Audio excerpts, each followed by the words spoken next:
There's nothing about many of the characters that we find in art that makes them inevitable objects of concern and even pity. If we do end up thinking of them as noble and dignified, it all has to do with the way that they're portrayed on the stage or on a page. It's the achievement of many artists to lend to people who could be described as losers, emotional compulsive, suicides, murderers, a level of sympathy that's owed but rarely paid to every human.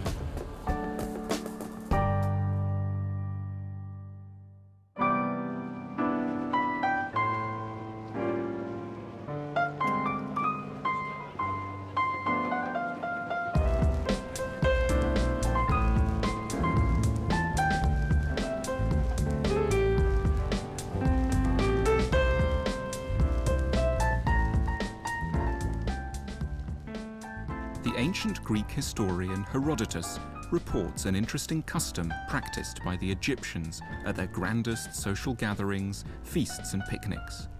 When revelers were at their most exuberant, their thoughts focused on pleasure and power, servants would pass between the tables carrying skeletons on stretchers.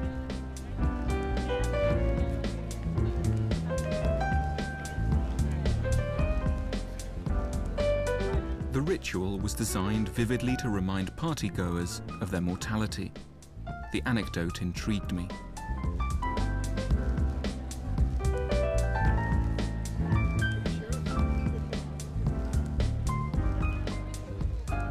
It might seem unnecessarily grim to turn our thoughts to death, but doing so may in fact be one of the fastest ways to dispel any worries we might have about status. Nothing helps us as much to sort out our priorities in life. The effect of the thought of death can be to lead us towards whatever we most value, and at the same time to encourage us to pay less attention to the views of other people who will not, after all, have to do the dying for us. The prospect of our own extinction can lead us to take more seriously what we most value in our hearts.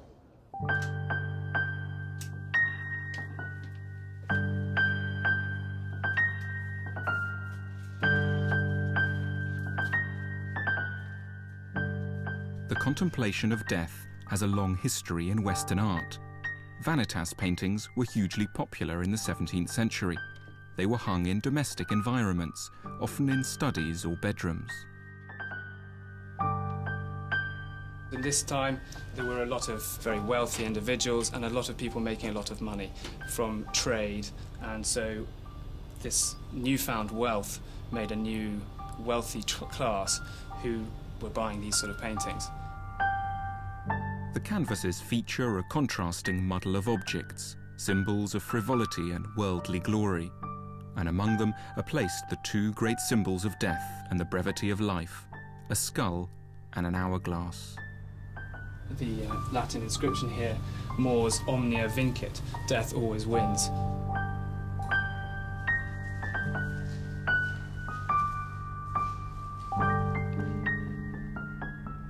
The purpose of these works was not to leave their owners depressed by the vanity of all things.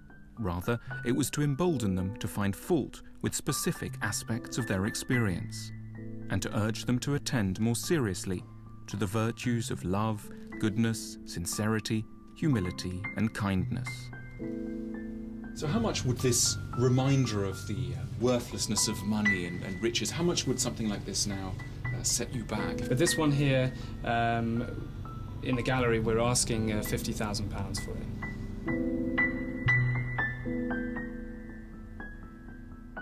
It's a pity that powerful people today don't follow the example of their 17th century counterparts, because they might find the thought of death rather stimulating.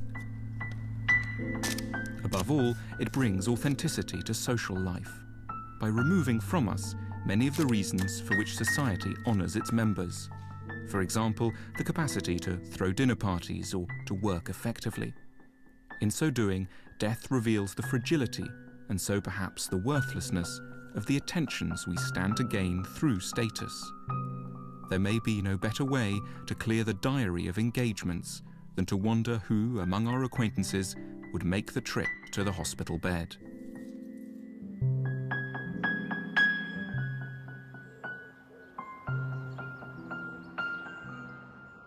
Mary Allen used to run the Royal Opera House. Now she spends most of her day gardening and trying to write a novel. Oh, no, I used to get up at 5 o'clock in the morning, leave the house at 5:30, get to my desk at 6. Then I'd have 3 hours before anybody else turned up, when I could do my reading and my thinking and my writing. 9 o'clock through till 7, I had meetings. And then at 7 o'clock, I'd have to go out either to a performance or a dinner or some kind of function. Did you get a chance to look at the flowers? Occasionally, fleetingly, very, very fleetingly. But on the whole, what were you mostly taken up with? Just keeping the whole thing on the road.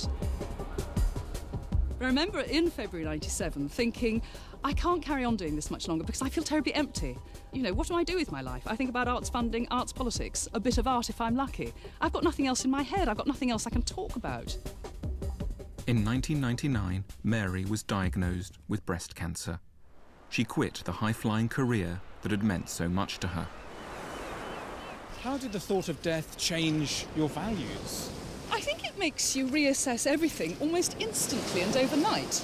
I think one of the most important things to me was realising that through all those years when I'd been at the Arts Council and the Royal Opera House, I'd hoped that my friends would wait and wouldn't mind the fact that I wasn't spending too much time with them, but I'd always assumed that time, if not infinite, there was a reasonable amount of it. And that one of the most important things for me then was to just spend far more time and energy and make much more of a commitment to personal relationships. So that's my husband, my family, friendships. And what started to matter less? Oh, work. Work suddenly had the status of nothing but providing you with the money to live. Whereas before, what had it been for you? Oh, beforehand, I think it had been a means through which I could achieve all kinds of subsidiary objectives, like feeling good about myself, intellectual stimulus, in fact, all kinds of things that I could have provided for myself through other ways.